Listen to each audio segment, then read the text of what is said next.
Salve galera, aqui é Rodrigo Hagabashi em mais uma entrevista especial aqui no canal, onde eu trouxe a galera do Jotun Raivoso, que estão aqui presentes, dividindo espaço aqui na telinha, vocês estão vendo aqui a fuça deles, e a gente vai falar sobre a aproximação da Jotun Raivoso, que tem a ver com o jogo Resistência Glork, que é o primeiro RPG que eles colocaram para estrear a Jotun Raivoso, e a gente vai falar o que vai rolar de novidade em torno desse jogo. Mas antes, deixa eu fazer aqui a apresentação dos dois, que é o Wesley Alves. Diga oi aí, Wesley. Oi, gente, tudo bom? Wesley aqui, o tio Lelei, mais uma vez aí com o Hagabashi e com o Marcos também. Tô com saudade, Marcos. A gente não se vê já tem mais de um ano. E através do olho, né? E temos o Marcos Vinícius, mais conhecido como Baikal, né? Isso aí, conhecido como Baikal e trabalhando aqui com Wesley nesse projeto de novo. Estamos aqui pronto para responder as perguntas. É isso aí. Tá berlinda. Bom, deixa eu fazer aqui uma rápida introdução para vocês entenderem o que é o Resistência Glork, e depois a gente parte para as perguntas para essa turma descascar. Vamos lá. Abre aspas. Há muitos anos-luz, distante daqui como dali, existe um planeta conhecido como Zero. E em sua órbita existe um peculiar gêmeo planeta. O povo que vivia em Zero chamava este corpo celestial pelo nome de Catálogo de XFURF-14, um planetóide vizinho na órbita da mesma estrela, e que os antigos deviam ter outros nomes, mas recentemente é chamado Terra da Oportunidade. Em algumas ações de publicidade. Esse outro mundo é quase completamente coberto por pântanos, exceto em seus polos. Esse planetinha simpático é habitado por seres antropocalangomórficos, uma palavra difícil para definir calangos andantes sobre seus dois membros inferiores que falam e pensam como humanos. Fecha aspas.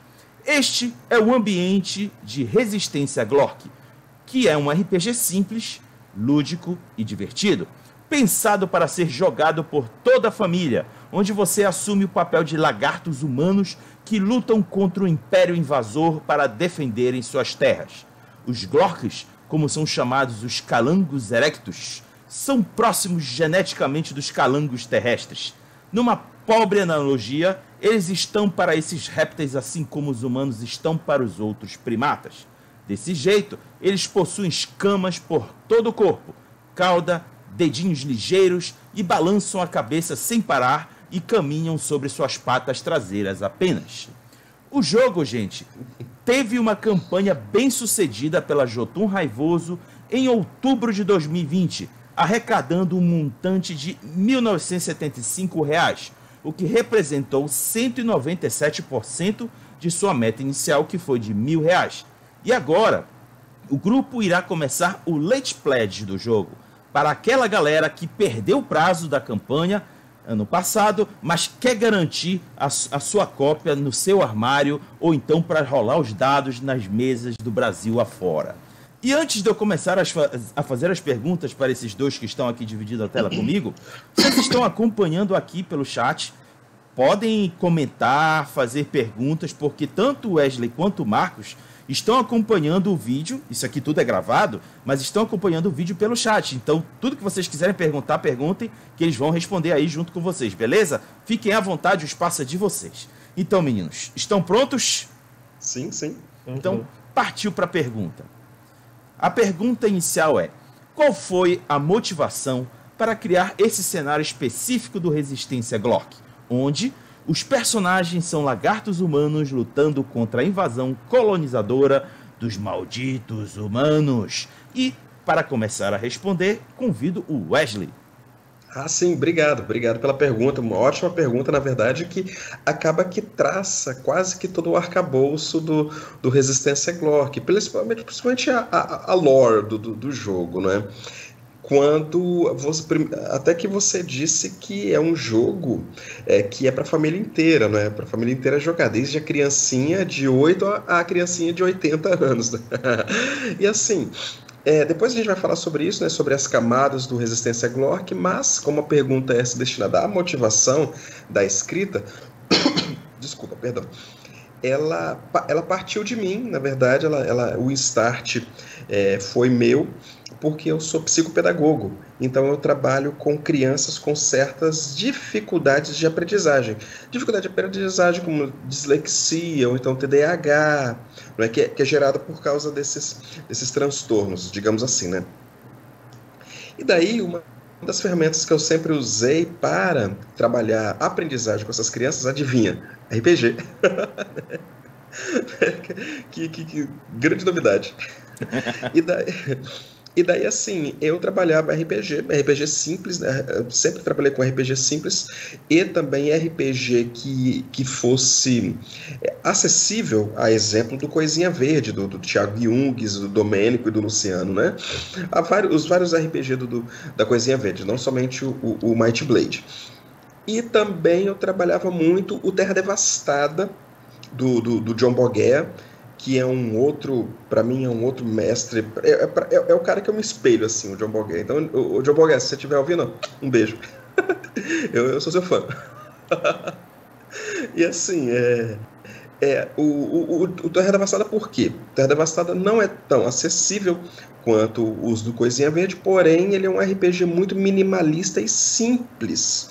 E quando é minimalista e simples, você cria várias possibilidades de criação. Não é aquela coisinha engavetada? Não é? Então esse é um dos pontos chaves, não somente do Terra Devastada, como os vários jogos do John Boguer. Então, nesse percurso, eu levava esses dois jogos para as crianças. E eu estou falando aí de crianças de, no máximo, 12, até 14 anos, assim, mas a média que eu atendi era de 9 a 12. E crianças nessa faixa etária, não importando se são, entre aspas, né, ditas problemáticas, as crianças, de modo geral, elas não têm certo pensamento construtivista, no sentido e subjetivo também, de saber fazer a separação entre o seu eu e o personagem, não é? Isso aí você vai atingir depois que você consegue fazer a separação do ego e do alter ego, do id e tudo mais, né? Uma questão mais freudiana aí. Aí daí, o que acontece? As crianças, quando elas interpretavam um personagem, aliás, elas não interpretavam um personagem alheio, elas se colocavam naquele lugar. Isso, para a minha mecânica de aprendizagem, não era interessante. O que eu queria mesmo era essa separação. Uma questão pedagógica. Eu queria criar essa separação. E daí eu fiquei labutando muito, gente, não são vocês, mas aí sempre vinha essa dificuldade, porque é idiosincrática a essa infância, não é? A essa faixa etária. Então, eu pensando, várias noites assim, pensando, aí vinha para casa pensando sobre aquilo.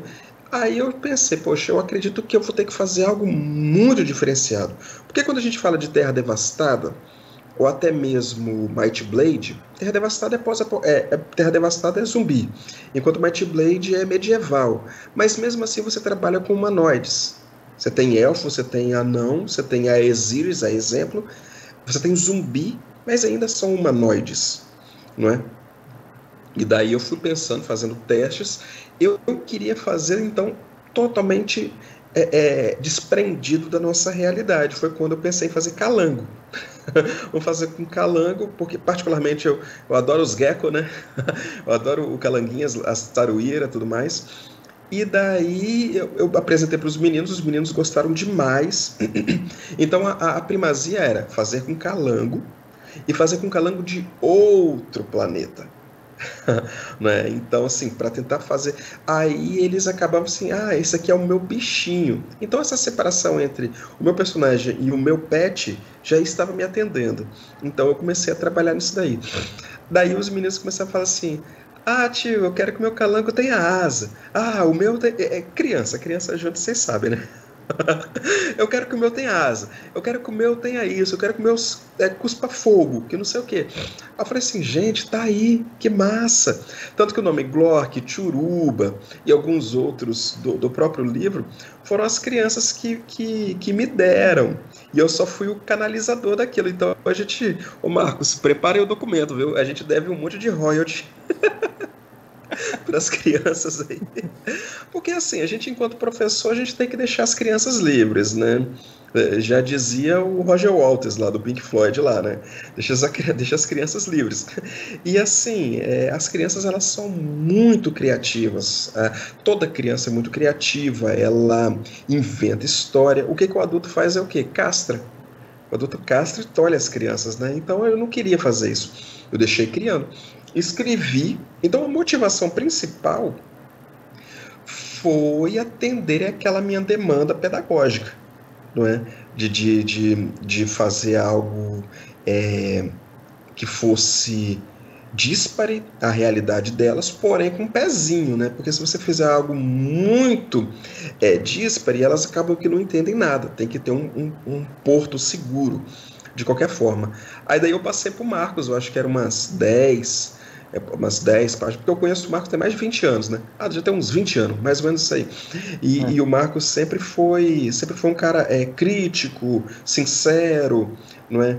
E eu falei assim, porra, eu quero um comentário sincero, um comentário crítico, e eu sei que o Marcos vai me dar. Aí ele me devolveu um livro de 70 páginas, e daí, tudo cheio de crítica, né? Criticando o livro. Eu falei assim, beleza, agora a gente tem material pra gente trabalhar. Aí foi quando a gente surgiu a ideia. Falei, pô, vamos publicar esse negócio, né?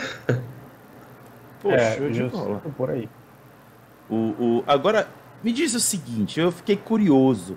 Por que os antagonistas são os humanos? Considerando que nem é a Terra, né? É só um planeta ali e acolá. E é um planeta gêmeo do Zero. Por que os humanos? Por que tu não exploraste, sei lá, alguma figura diferente? É porque, na verdade, são dois motivos principais. O literal e o verdadeiro motivo.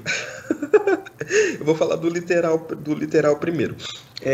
O acadêmico, o motivo literal é que a gente tinha que ter um ponto-chave, um ponto de apoio, um ponto âncora, para que as crianças pudessem ter essa ancoragem. Como eu disse, esse porto seguro. Tá entendendo? Uhum. E assim. Aquela coisa meio que tipo assim, como se fossem os adultos, de maneira geral, né? Ótimo, eu não tinha pensado a respeito nessa perspectiva. Tá vendo por que eu sempre chamo o Marcos? Ele sempre tem essa. Se você olhar, é aquela coisa assim, esse os calangos é como se fosse um jeito das crianças terem um personagem delas, né? O jeito chato dos homens na resistência é bem a cara dos adultos, né? Tentando ali conformar elas em um modo de existência. Então, eu não tinha pensado sobre essa perspectiva, para você ver que como o Resistência Glork é em camadas, cara. Tá entendendo? E de fato faz muito, muito sentido. Mas a razão real. A razão real é que a gente é formado em história, né? Então a gente é a gente é revolucionário, né? A gente odeia o ser humano. Essa postura colonizadora, né? Achar que as nações que estão sendo invadidas são inferiores e que merecem ser primitivas, instruídos e da civilização. E quando você é historiador, a primeira coisa que você aprende é atacar o positivismo, né? E os homens são positivistas, né? Eles são aquela escola clássica, né? De que você acumula conhecimento e vai se tornando evoluído no sentido de mais civilizado. Então você tem os primitivos, os não civilizados, como um passo atrás, né? Então Marcos também é da área da história, tá, gente? E da educação também. Então a gente tem essa abordagem. Esse viés vermelho. Agora... bem, né? Mas a ideia é a postura crítica, né? Então a gente faz uma criticazinha de brinde, né? Mas tem também um aspecto que ajuda na construção da experiência do jogo, que é você pensar assim, nos calangos uma coisa mais intuitiva, mais infantil também, uma coisa mais espontânea, e os homens aquela coisa quadrática da idade adulta, que a gente tem que se conformar, vestir roupa social, caramba. Eu estaria mentindo se eu dissesse que não tinha pegado essa ideia da imagem do homem colonizador se achando superior aos demais. Eu meio que peguei a ideia, vocês só fizeram confirmar.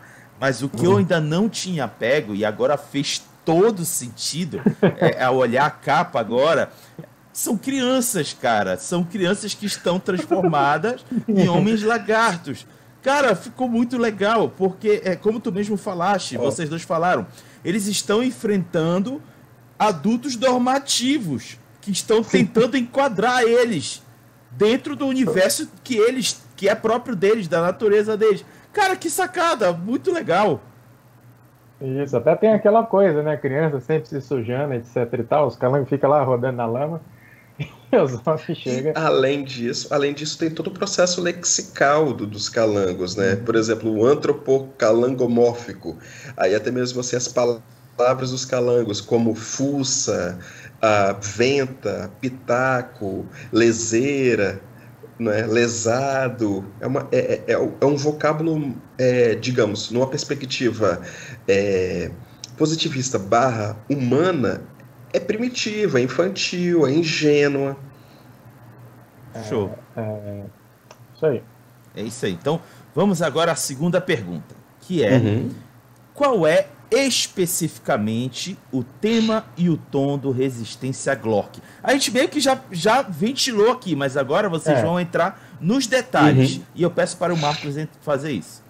Marcos, antes só fazendo um comentáriozinho. O Lucas Malk, ele é um ser onisciente, onipresente aí no meio aí do RPG, né? Ele sempre tá...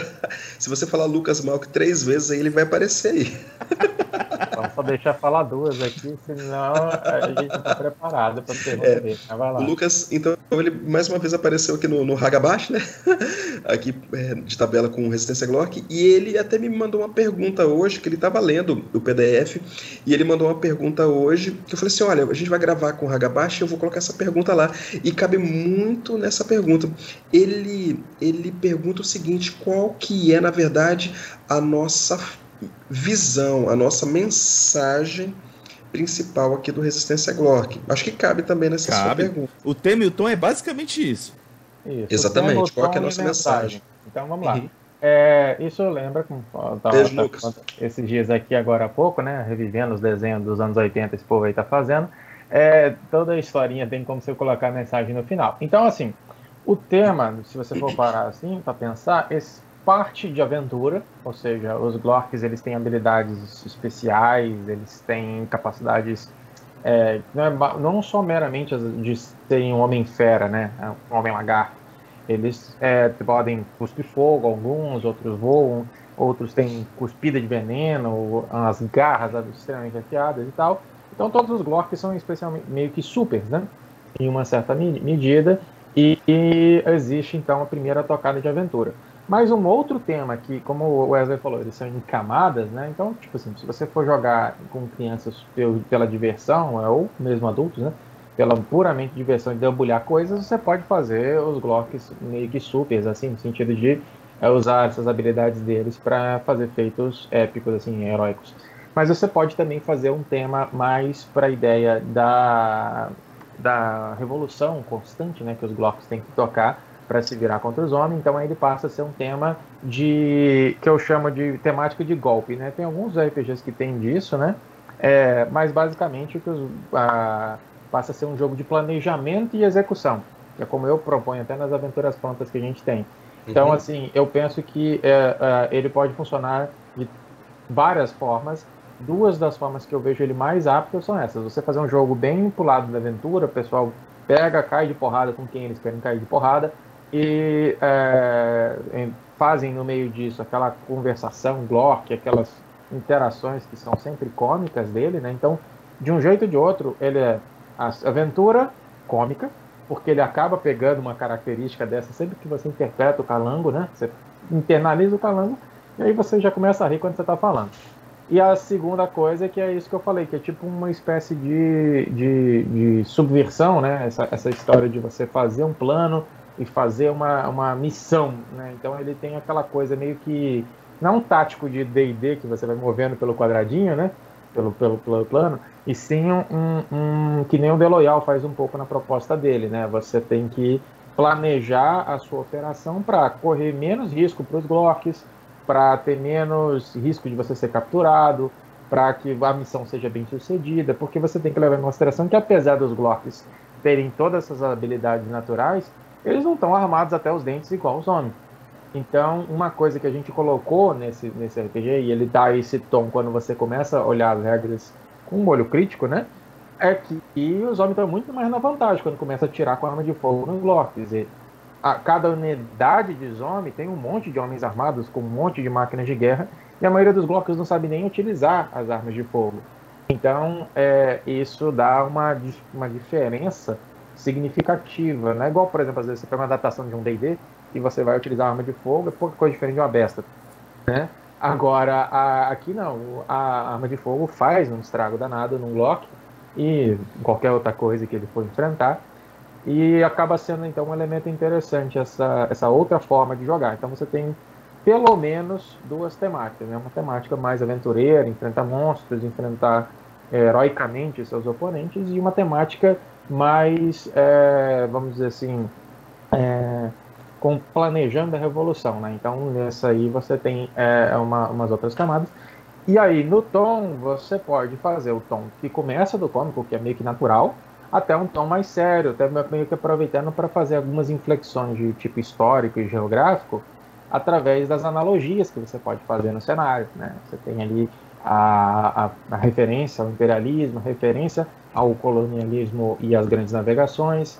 Você tem também as referências culturais, né? Porque você tem os caras estão viajando de foguete de aço, né? Isso era que nem aquelas histórias de Flash Gordon lá no passado, aqueles livros da invasão dos marcianos, essas coisas assim. Então você tem umas certas referências que dá para você ir pincelando de acordo com o seu grupo, eles vão notar isso aí e perceber. Quanto à mensagem, por outro lado, né? A mensagem original, assim, como o Wesley estava apontando, é que para jogar RPG você não precisa de muita coisa, você só precisa imaginar as coisas.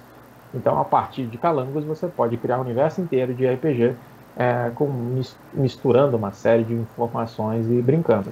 Agora, as mensagens de fundo aí, elas começam a ser desveladas conforme a gente vai colocando a história, né? E você pega a organização dos homens, além de ser imperialista, ela é muito militarista, né? Ela é uma instituição militar que conduz ao negócio. Então ela combina militarismo, positivismo e imperialismo. Todos aqueles marcos que são ali da virada do século XIX para o XX e que até hoje criam essas referências, né, de pessoal, principalmente os saudosistas, né, que falam assim, né, naquele bom tempo em que as crianças eram todas domesticadas na sala de aula, levantava a mão, falar bobagem lá, tomava uma paulada na mão e etc. Né? Esses dias eu estava vendo uma educadora da Noruega falando que tô saudade dos 40 anos atrás, quando a Noruega não deixava as crianças livres, né? Então, assim, a gente passa essa mensagem tanto para o público adulto que está lendo o livro, né? Que falando, olha, gente, vamos lembrar que isso é progresso, quando a gente começa a pensar que essas condutas do passado elas não eram as melhores condutas, né? Então, que às vezes as pessoas esquecem que aquele passado cientificista, aquela coisa ordeira, ela trazia consigo um monte de opressão. Então, a mensagem acaba sendo: o progresso de uns é a opressão de outros, né? Então, no caso, a opressão dos calangos por conta do progresso dos homens. Tanto que a gente coloca, né? A era dos homens, a gente foi trabalhando esse background dos homens depois disso, né? Pensando nisso. Os homens estavam enfrentando uma crise, e essa crise, a solução da crise dos homens é a exploração de Tiruba. Então, por outro lado, essa exploração oprime e causa vários danos aos Glocks e à natureza de Tiruba. Qualquer reação nos Glocks é resistência. Essa resistência, por sua vez, é um impossível entrave para aquele progresso continuado do zero.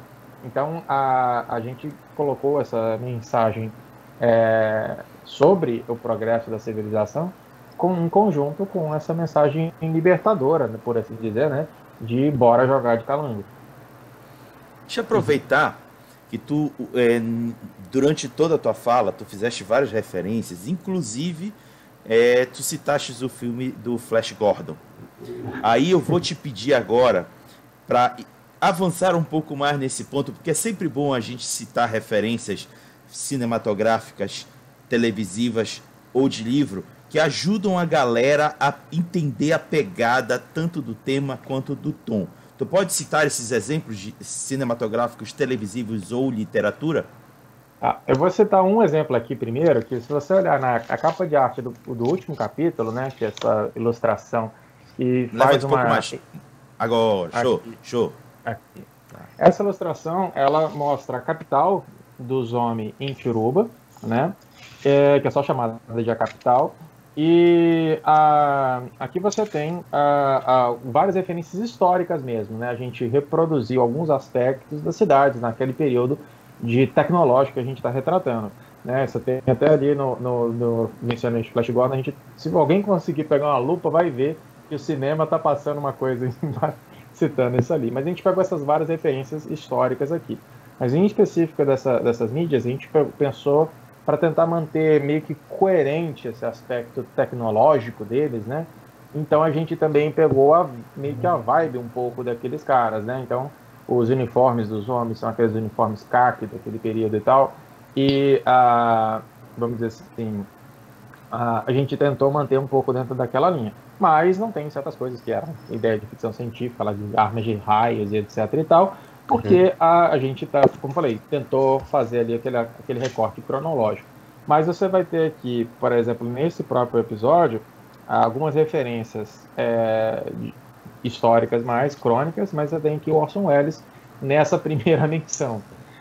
Umas outras mensagens de intertexto, né, que você vai perceber aqui, você pode pegar um pouquinho, por exemplo, da família dinossauro, se você quiser olhar no nosso panteão, porque eles são basicamente dinossauros antropomórficos, né? Os Glorks são calangos antropomórficos.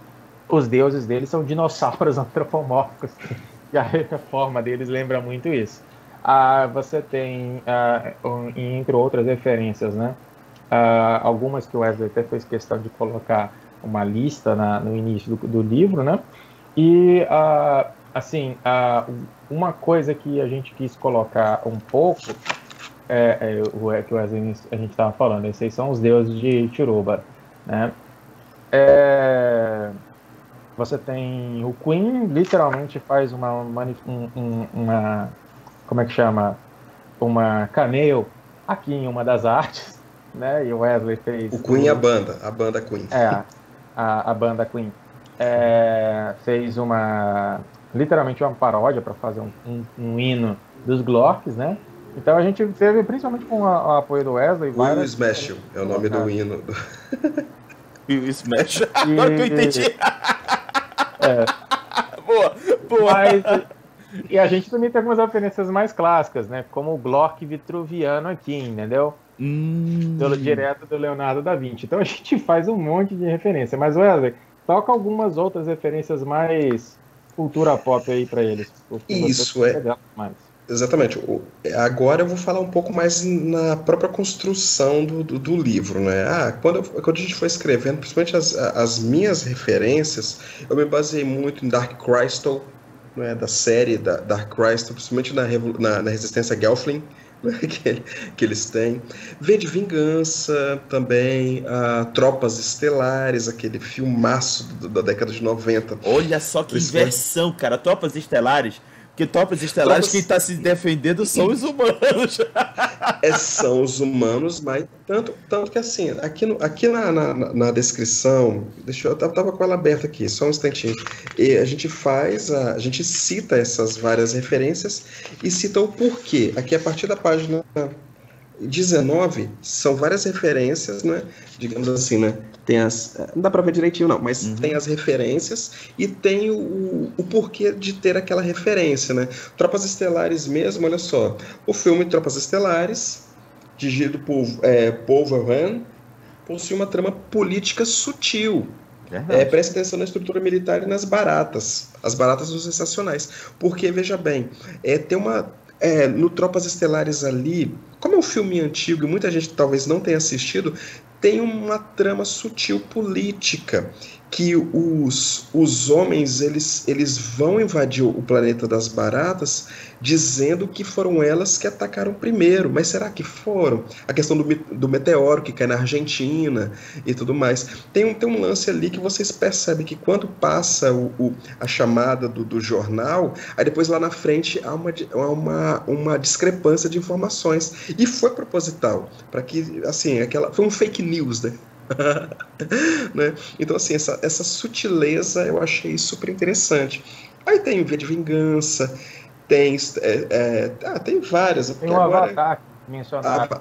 Avatar também, que excelente referência. O Tropas Estelares que o Wesley mencionou, o livro ele é ainda mais político do que o filme, né? Então, no livro você pega mais referência disso, dessa postura colonizadora dos humanos nas Tropas Estelares, e ao mesmo tempo que é um sistema militar praticamente autoritário, né?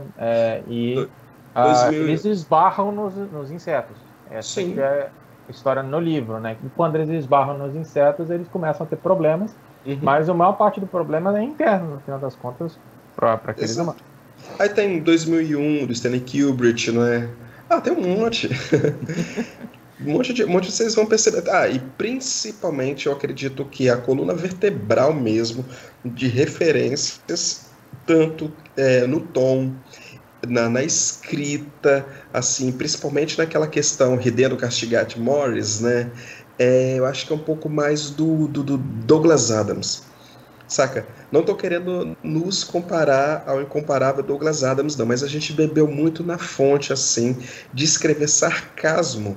E, modéstia à parte, é sarcasmo inteligente, não é? Por exemplo, o tempo é uma invenção, a hora do almoço é uma invenção maior ainda, é uma ilusão, aliás. A hora do almoço é uma ilusão maior ainda. essas pegadas assim, quase que ingênuas, infantis do Douglas Adams, mas que na verdade é maquiada por um sarcasmo fenomenal, né? Acho que a principal referência mesmo, assim... Referência não, mas que nos deu um conduíte. Uma inspiração. Foi mais do que uma referência, né, Marcos? Bem lembrado. Foi uma inspiração, foi o Douglas Adams. 42. Vamos agora à terceira pergunta, que é a seguinte. Como o sistema presente no jogo viabiliza esse tema e tom que a gente abordou anteriormente? Novamente, chamo o Marcos para explicar. Bom, como eu falei, a primeira tocada, né, que eu falei da aventura, né, é a seguinte, o Wesley falou assim, vamos fazer o nosso sistema próprio, há um tempo atrás, antes mesmo da gente começar a construir a Resistência Glork, e eu falei para ele, Wesley, uma coisa que eu acho legal, já que a gente está criando um sistema, é trazer uma coisa nova, ou relativamente nova. E alguns sistemas têm isso, essa pegada de usar os dados como um mini-jogo dentro do jogo. E a gente recentemente tinha jogado na casa dele um War e tal, e eu falei, vamos pegar a mecânica do War, que é de você jogar um dado contra o outro e comparar, e um lado sai melhor do que o outro, porque o lado defendendo o War tem a vantagem. Então aí a gente no início tinha usado esse mesmo princípio, o narrador com a vantagem. Mas coitadinho do jogador, ele só se ferrava. Então, a gente inverteu essa mecânica no meio, né? Passou a ser a vantagem para o jogador que faz a tentativa versus o narrador que faz o desafio. O empate vale para a defesa, né? Exato. Então, nessa coisa, a gente faz o empate vale pro tentador, para quem tenta. Aquela coisa, quem arrisca não petisca, né? Diga-se passagem, isso me dava uma raiva danada em WoW, o empate vai para a defesa, ainda mais com o avião. Putz! Mas você tá falando de War 2, né? Porque War 2. O War 2 é um ponto fora da curva, né? Eu acho que aquele ali você deveria fazer uma fogueira e jogar todos os War 2. Destrói famílias e amizades. Pode continuar, Marcos. Aí o que acontece? A gente pegou essa ideia e tal, e aí colocou. Só que para esse mecanismo, ele, vamos dizer assim, ele é bastante... A gente criou um modelo de regras bem intuitivo, assim, de montar a pilha de dados e tal, fez o papel do narrador um pouco mais fácil. Só que para poder fazer uma cena de ação e tal, de poder, entre aspas, brincar de lutar, é natural procurar fazer combo, montar o personagem, e com os vários traços dos Glocks que iam sendo introduzidos, conforme mais gente mostrava, mais gente falava assim: ah, meu calango pode ter pena, meu calango pode ter espinho pelo corpo todo, não sei o quê. A gente foi tendo que pensar e balancear várias mecânicas internas que gerou esse princípio de que você cria o Glock a partir do fenótipo dele primeiro. Então você vai distribuir pontos de customização montando o Glock, o que ele tem a mais na cabeça, o que ele tem a mais pelo corpo, o que ele tem a mais nos membros. Depois que você encaixou ali, né, montou nas pecinhas do seu próprio lagarto, né, você tem o seu Glock pronto, e o que sobrar você gasta com experiência em atributo e outras coisas. Então, essa primeira coisa te rende um conjunto de habilidades que você soma junto dos atributos nos testes com os dados. E você, então, pode ir montando alguns combos, etc., para deixar o seu personagem, mesmo desarmado, pronto para lutar com quem ele quiser. Aí, é claro, se você quiser fazer um personagem que utiliza mais armas, etc., você vai pensar: eu não preciso investir tanto em customização, que adianta eu ser capaz de disparar um espinho pelo braço se eu vou utilizar um arco e flecha, né? Então, a gente pondera essas coisas ali e deixa o jogador fazer basicamente o personagem dele, dependendo ou não de equipamento, né? Lembrando que, pela natureza da resistência, vira e mexe, você vai estar lidando com situações em que você está preso, tendo que escapar, e aí quanto mais recurso natural você tem, melhor. Mas a gente então tem essa coisa: é possível você montar o seu combo apelão no processo de criar o seu Glock, né? Mas a gente deixa ali uma quantidade bem modesta inicial. Depois, se o seu mestre for generoso nos pontos de experiência, você fica uma apelação só. Mas no início, os Glocks são bem difíceis de sobreviver, principalmente se eles se inventar de fazer umas estripulias muito pouco, vamos dizer assim, seguras, né? Agora, a outra tonalidade que eu falei, né, de fazer o plano e de fazer certas golpes, assim, né, planejar a ação e como trapacear os homens, muitas das vezes é só você ir juntando uma série de fatores que vão se resultar em mais dados a favor da sua tentativa, né, contra um desafio que você mais ou menos estimou a princípio. Então aquela coisa vai ser difícil. Mas se eu juntar gente me ajudando com uma armadilha, com uma distração e mais os meus miolos, eu posso fazer esse plano funcionar. Então a ideia passa a ser de construir essa tramóia, e depois da tramóia construída, ver se os dados te ajudam, né? E é engraçado porque, pela natureza do sistema, a gente colocou que os dados que resultam em 1, eles roubam o resultado vizinho mais próximo. Então, se você tirou nos dados 1, 3 e 5, o 1 vai transformar o 3 em 1 também. Com essa característica, o narrador que tirou 1, 3 e 5, ele tem um 5 a ser batido. O 3 virou 1, ele já está com derrota automática, porque ele perde sempre contra o jogador. E o 1 também perde automaticamente. Já o jogador também tem essas mesmas possibilidades. E ele existe também o dado que explode, que é o 6. Então, quando você joga o 6, ele vai jogar um dado a mais. Então, um desafio relativamente complicado do narrador, que tinha 3 dados, pode resultar tudo em 1, e o jogador fez aquele plano todo, mas ele ia dar certo de qualquer jeito. Mas ele não sabia disso, porque os dados só são jogados na hora que a coisa é posta para ver. Agora, por outro lado, o jogador pode preparar um monte de coisa, o mestre, porém, tira um bocado de 6, a coisa fica mais difícil. Aí o que resta para o jogador?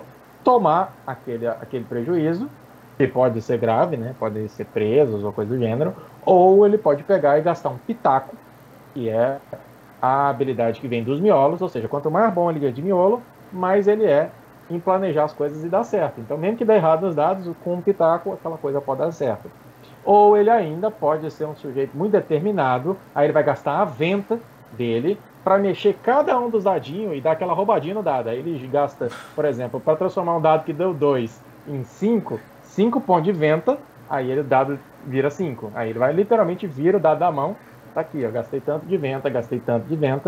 Aí gastando um punhado de venta, que baseado na fuça dele, obviamente, ele tira o sucesso na cena. Então ele tem essa parte de brincar com o sistema em paralelo com as maneiras de jogar o jogo, né? Então, assim, ele é um jogo focado na narração, mas que ele tem todo esse minigame à parte envolvendo os dados, que o Wesley fez até questão da gente botar um jogo interno, né? Os calangos jogam dado também, e eles chamam esse jogo de Churongas, que é o jogo de dados só com esse princípio de o dado explodir e outro lado que está na tentativa ter a vantagem, né? Em vez, no caso do oposto do War, que é quem está defendendo, né? Tem um campeonato internacional, tem um campeonato mundial de Churongas em Tiruba. Só que, claro, é mundial só envolvendo aqueles que sabem que existe um campeonato mundial, porque, afinal de contas, eles não têm internet para poder, nem televisão para poder fazer isso. Aliás, isso é uma coisa interessante na questão que você falou do Tom. Eu até falei com o Evelyn, né, e a gente tenta passar essa mensagem. Eles precisam usar rádio, eles precisam usar telégrafo, eles não têm essa coisa de um telefone em cada canto, né? Mesmo as linhas telefônicas eles não têm, porque é difícil puxar um cabo de telefone na tecnologia de 1920. Então, a maior parte do tempo, eles estão usando só rádio de baixo alcance, né? E existe um tipo de Glock, que são os Glock com anteninha de formiga, que conseguem sintonizar rádio.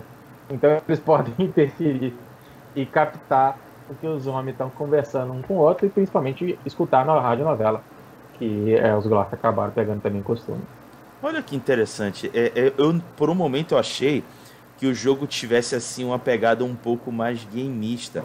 Mas, pelo contrário, ela tende mais para o narrativismo, não necessariamente o narrativismo ao topo, mas ele meio que estimula a galera a interpretar bastante o personagem dentro do contexto em que eles são colocados. Por exemplo, tu colocaste aí a situação do pitaco. É preciso o jogador entender o cenário, fazer a leitura do cenário e chegar para o narrador dizendo, olha, eu acho que é bom de fazer isso. Assado, cozido e frito, ele consegue manipular a narrativa de tal forma que possa conduzir para o caminho dele. Eu estou correto nesse meu pensamento? É porque... bem sim, por aí. sim, Ele na tem verdade... esse passo... A gente até conversou sobre o nosso sistema com o tio Nitro, né, que tem essa teoria do gameismo e tal, e ele falou, parece gameista a estrutura, mas ele tem um elemento narrativista, né? Porque a nossa ideia é justamente essa. Construir uma narração e o game que está dentro, ele é tipo um acessório, ele fica como se fosse uma ferramenta. E literalmente no nosso sistema, quando você tem uma ferramenta, você soma um dado a mais.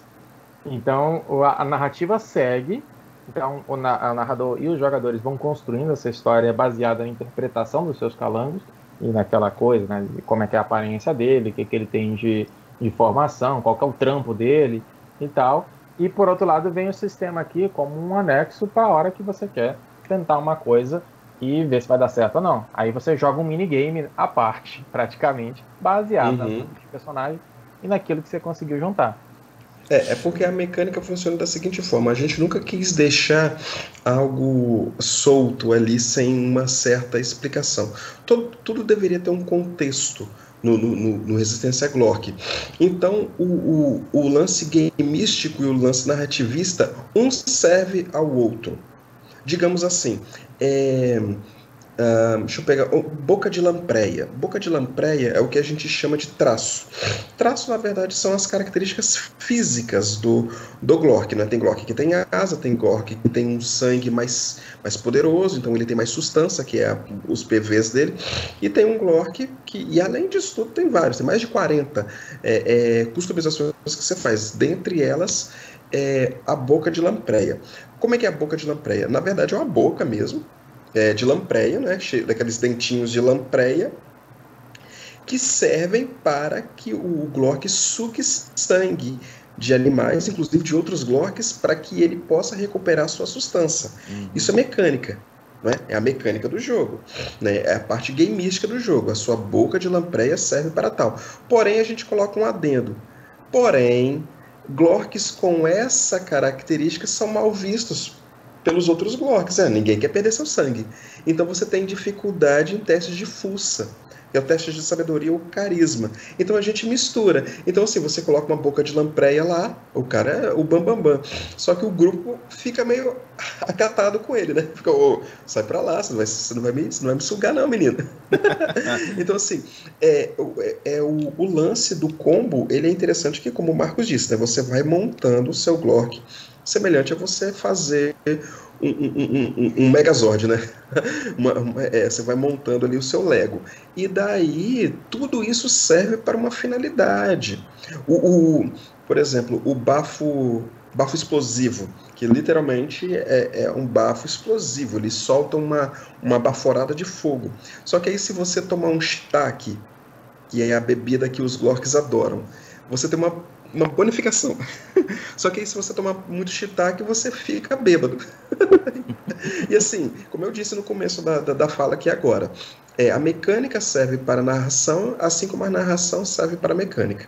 Para que as coisas não fiquem soltas por aí e todas elas tenham um contexto e uma explicação para estar ali. Perfeito, gostei. Não é só jogar o D20. Ah, passou. Sim. Gostei, viu? É bem legal. Obrigado, muito obrigado.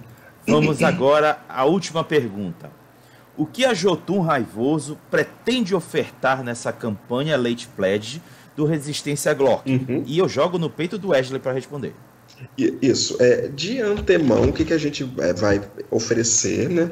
A principal é o livro Resistência Glork, que já está aqui o livrinho, Resistência Glork, ó, cheiroso, dá para vocês sentirem aí, cheiroso, muito bem feito, ilustrações, algumas ilustrações coloridas, outras preto e branco, estão muito bem definidas, não é?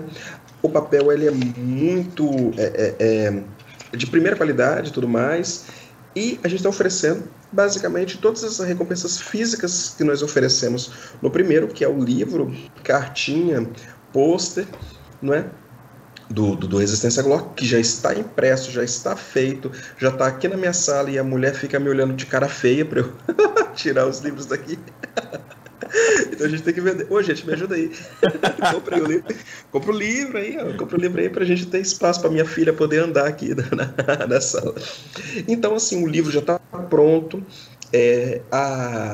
O Late Pledge, ele é 45 dias, coisa simples. Acabando esses 45 dias, a gente vendo como que se decorreu o financiamento coletivo, se a gente vai colocar uma coisa ou outra, uma surpresinha ou outra, até agosto a gente já começa a lançar. Em agosto a gente começa a lançar as recompensas físicas. Enviar. Enviar. Obrigado, Marcos. Além disso, a gente está oferecendo para aquela galera que apoiou, mas que quer continuar a apoiar o Resistência Glork, porque ficou muito satisfeita com o carinho que nós prestamos, né? Desde o pôster assinado, a cartinha que a gente fez de próprio punho, e uma cartinha exclusiva, sabe? A gente está oferecendo alguns materiais novos. O principal material novo é uma tabela de consulta rápida, que é uma tabela em tamanho A4, em paisagem, né? Assim, na horizontal, né? Paisagem, né? Assim, né? Na horizontal. Paisagem, que na frente é uma arte nova da Jotun Raivoso, e atrás e seu verso são algumas regrinhas básicas que sirva de escudo, não é? Para o mestre, ou então para você ali ver rapidinho, tudo mais. Cartão, né? Para você poder rodar na mesa, né? E o pessoal, tipo, pode estar na mão dos jogadores, pode estar na mão do mestre e tal. Exatamente, e assim, a frente dele é uma arte muito bem feita, bonita, então você já vai receber você já vai receber aí um posterzinho da gente.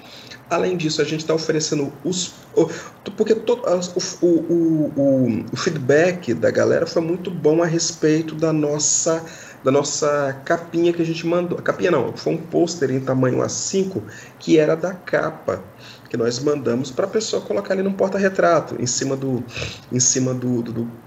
piano, em cima da lareira aí, né? A galera de Luxemburgo que comprou.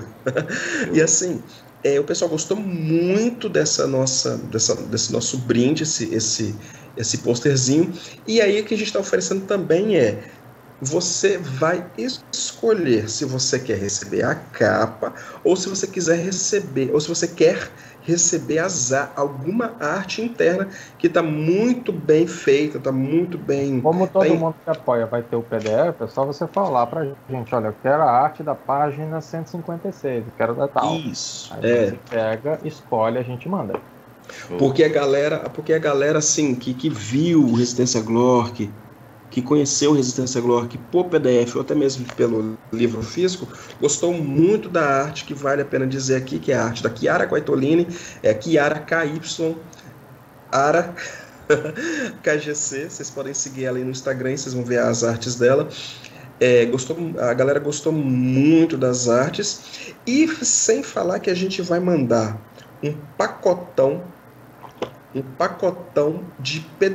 PDF de personagens prontos que eu e Marcos iremos fazer. Além disso, nós vamos mandar também personagens prontos para a galera que comprar o físico. A gente vai imprimir mesmo a folha e nós vamos preencher, e nenhum personagem vai ser igual ao outro. Se der 60 aí, a gente vai fazer 60 personagens. Tá? A gente sentiu essa necessidade de fazer os personagens porque o Resistência Glork, ele não é difícil de você montar um personagem. Ele não é complicado, ele não é complexo, na verdade, né? De você ficar seguindo tabela, assim, outro aqui, calculando, que não sei o que lá, a la GURPS, né? Ou então Diamond, por exemplo, né? O problema todo do Resistência Glork é as suas possibilidades. Né? Só para você ter uma ideia, é mais de 40 traços, então a pessoa fala assim, ai meu Deus, o que eu escolho agora? São muitas possibilidades, então a pessoa acaba que fica assim, nossa, é tanta coisa que eu nem sei. Você tem um software que vem no manual, a gente vai apresentar basicamente o menu à la carte, entendeu? Exatamente. E daí a gente vai fazer esses personagenzinhos, e lembrando que esses materiais, eles seguem um QR Code, um QR Code, né, que vai descrever ali o seu nome. Então, você vai receber um pacotinho ali, vai ter um QR Code ali, um código QR, e vai dizer, esse material pertence ao Rodrigo, compreendeu? Exclusividade, não é? Então, esses daí são os materiais que a gente está oferecendo a partir de ontem, terça-feira, dia 15. Dia 15, a partir de ontem não, a partir de hoje, né, na verdade. Isso, a partir de hoje. Hoje.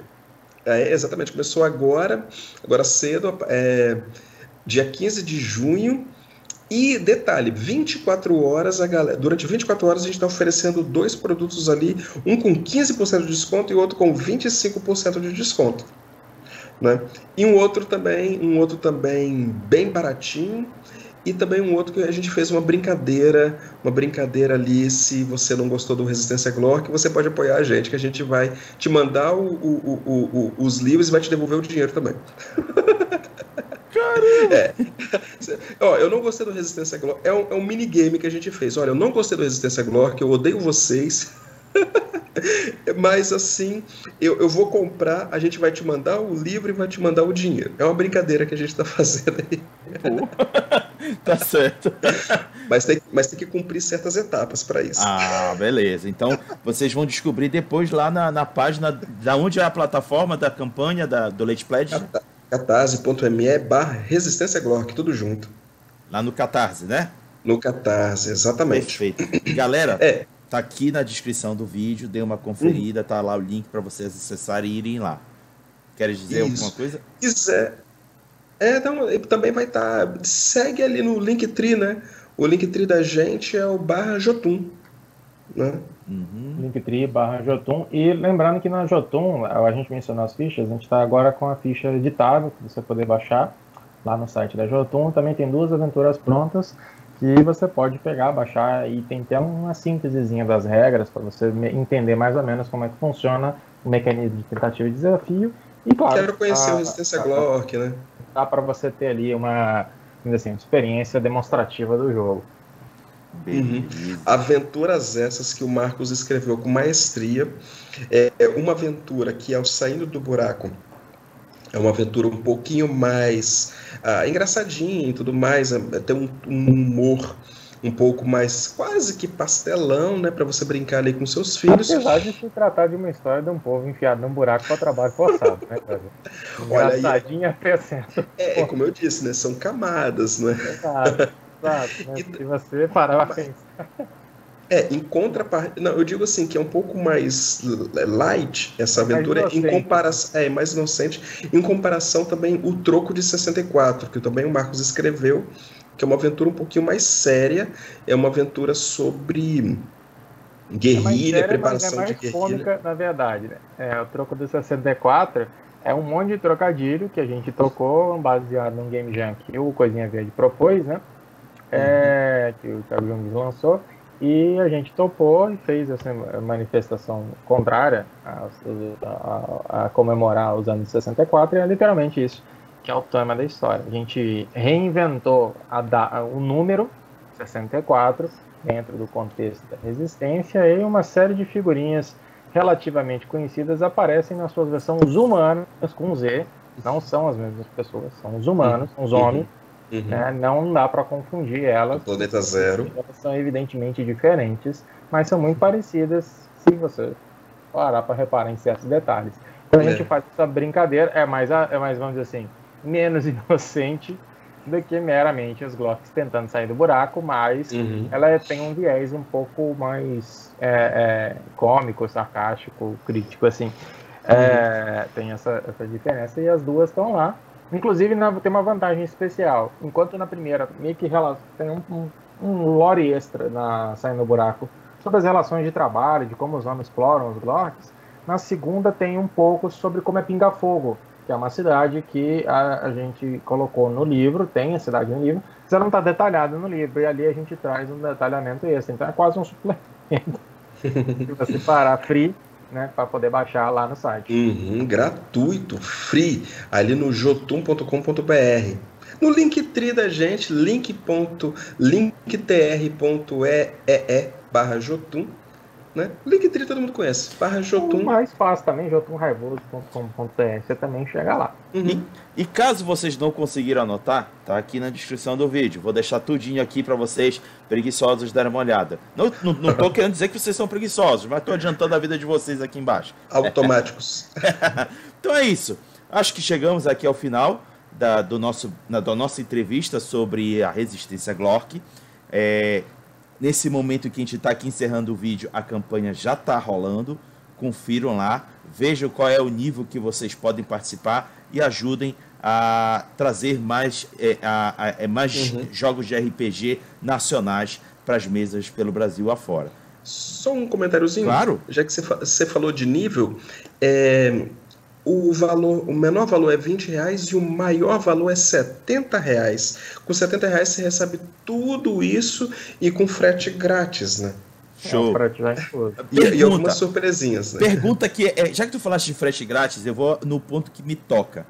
Todo mundo sabe aqui que me acompanha que eu moro em Belém do Pará, na região norte. É frete grátis para todo o Brasil, menos o norte e o nordeste? Não. Brasil. Se tiver um Glock lá de Tijuruba que nos solicitou, a gente vai mandar.